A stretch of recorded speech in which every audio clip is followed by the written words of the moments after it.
Hi, in this tutorial we will learn how to empty a table. So we are having this table called videos list, which has about 1000 rows, and what we want to do is we want to empty it. So the table structure will remain but not the data. So how will you do that?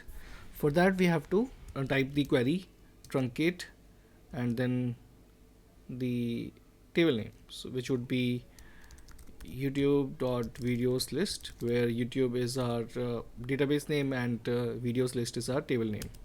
And if you'll run this query, then as you can see, all the rows, all the data of the table is removed, is deleted. It is no longer in the table.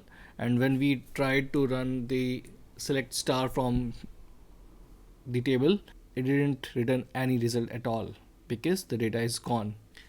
So we used the truncate table statement, and it removed every bit of data from the table. So this is a very important statement that you need to remember. Truncate. Thanks so much for watching this tutorial. If you liked it, please subscribe to our YouTube channel, and if you didn't, then leave a comment so that we can improve it further.